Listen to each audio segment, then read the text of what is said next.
Então você tem o seu terreno, tem ali disponível a sua parcela de terra, tem os documentos e já quer construir a sua casa, sabe que tem que contratar um engenheiro, um arquiteto para fazer o trabalho, mas você não tem a certeza do que quer construir. Não sabe se quer um resto do chão ou um primeiro andar. É sobre isso que eu vou falar hoje. Hoje eu vou te dar aqui alguns pontos para que você tenha como base na altura de analisar se realmente vale a pena ou se quer realmente construir um resto do chão ou um primeiro andar. Há muita coisa, há muita nuance dentro dessa análise que deve ser considerada, que vai muito além de simplesmente o custo da execução. Então, vamos ao primeiro ponto. Número 1, o tamanho da casa dos sonhos em relação ao tamanho do terreno. Você deve analisar se o tamanho do seu terreno aguenta o tamanho da casa dos seus sonhos.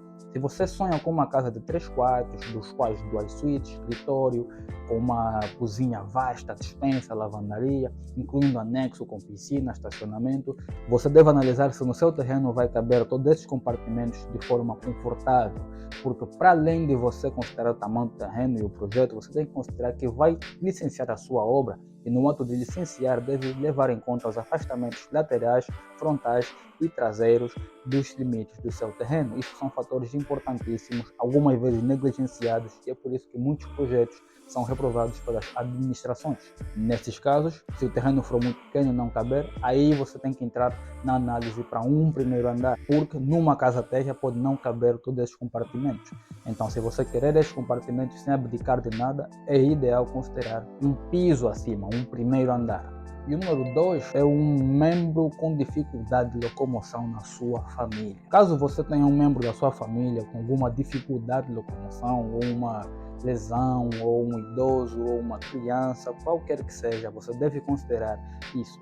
Porque uma escada, que é um elemento que vai ser usado, que deve ser usado em casas de primeiro andar, são realmente desafios para quem tem problemas de locomoção. Aí você pode considerar se calhar um quarto embaixo, que é o que muita gente faz a contar para a sua velhice, quando tiverem os problemas de locomoção, não conseguirem mais subir as escadas. Então, você deve fazer essa análise para ver se realmente vale a pena construir um primeiro andar, mas se você quiser construir um primeiro andar, deve analisar qual a dificuldade de locomoção que alguém da sua família tem ou que você possivelmente virá a ter eventualmente. Aí já entra outros conceitos para arquitetura que você deve considerar, se calhar, compartimentos embaixo que virão a servir para essas pessoas ou para você mais à frente. Sem deixar de levar em conta que crianças e escadas não são uma boa combinação. Então, apesar de você não ter uma pessoa com dificuldade de locomoção na sua família, na sua casa, deve considerar se tem crianças. Então, se tiver crianças, tem que levar muita atenção, muito cuidado com esses pormenores, pelo menos até elas tiverem aí uma idade mais avançadinha e conseguirem descer as escadas sem muita supervisão. Número 3, duração da obra. Sim, aqui um primeiro andar já leva muito mais tempo por causa da placa de piso que tem ali para o primeiro andar, e vai precisar de um tempo para curar, para atingir a resistência máxima, que são no mínimo 27 dias. São 27 dias que muitos trabalhos vão ficar limitados e condicionados e a obra vai estar realmente um pouco lenta ou até parada. Então, um resto do chão, por não ter esta limitação, se não tiver uma placa, isto é, não vai ter este tempo. E ainda que tenha este tempo, é o tempo que corresponde à fase final da obra. Já no primeiro andar, não, são 27 dias que a obra precisa de parar para depois prosseguir a construção do piso a seguir. Número 4 é a privacidade. Quando você faz um resto do chão, quer dizer que você tem todos os compartimentos ali próximos uns dos outros. E é muito comum que estejam simplesmente divididos por um corredor ou por um hall de distribuição.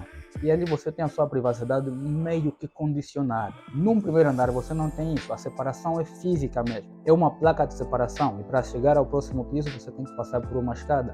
Mas ali você não tem a limitação de ter que colocar uma porta para fechar o corredor, para não dar visibilidade de quem está na sala para a sua área íntima, que estão os quartos, WCs, entre outros compartimentos. Você tem tudo isso muito bem resolvido com um primeiro andar, que tem toda a parte privada, muito comumente, na parte do primeiro andar, com os quartos, as suítes, WCs, confortável para a circulação, sem nenhuma obstrução, sem nenhum incômodo de qualquer visitante. Sendo assim, o seu visitante também tem livre circulação na parte de baixo, você pode receber as suas visitas confortavelmente, sem se preocupar com alguém ter que sair de um lado para o outro, com toalha ou alguma coisa assim. Número 5, possibilidades de vista. É verdade, essa parte aqui chega a ser um pouco negligenciada em Luanda ou até em Angola, posso assim dizer, em que muitas casas, quando fazem o rei do chão, têm ali os muros altos e a única vista que tem é simplesmente uma parede logo ali na janela. Quer seja na parte frontal, lateral,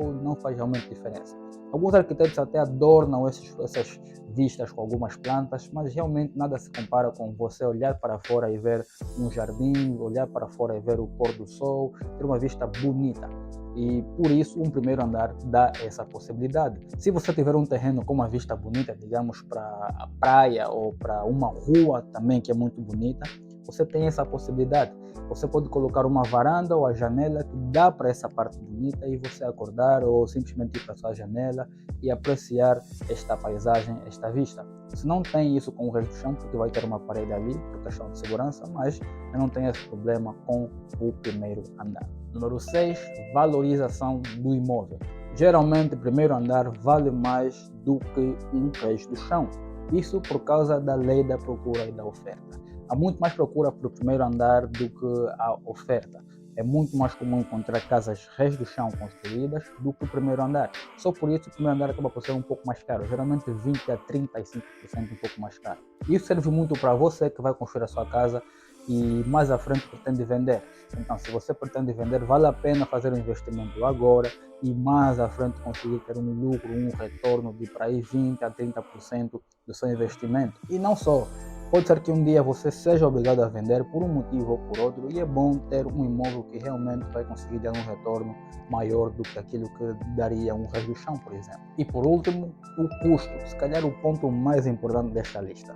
Este ponto é muito importante porque é o que realmente decide se você vai construir um resto do chão ou primeiro andar. Mas há muita coisa a analisar por aqui. E eu vou fazer um vídeo separado para este ponto para você entender exatamente todas as análises, nuances e perceber qual é mais caro realmente. Muita gente pensa que o primeiro andar é simplesmente mais caro porque é mais caro, é mais obra, mas na verdade não. Você deve analisar a sua obra em termos de área. Porque área é tão simplesmente a quantidade de trabalho por fazer. Se você tiver uma casa de 100 metros quadrados, não vai lhe custar o mesmo que uma casa de 50 metros quadrados.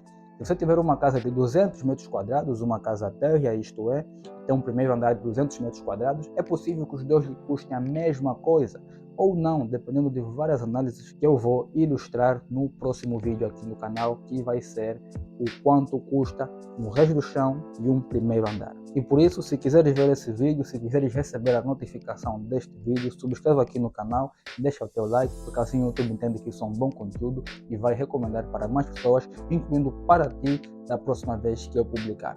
Muito obrigado, até o próximo bloco.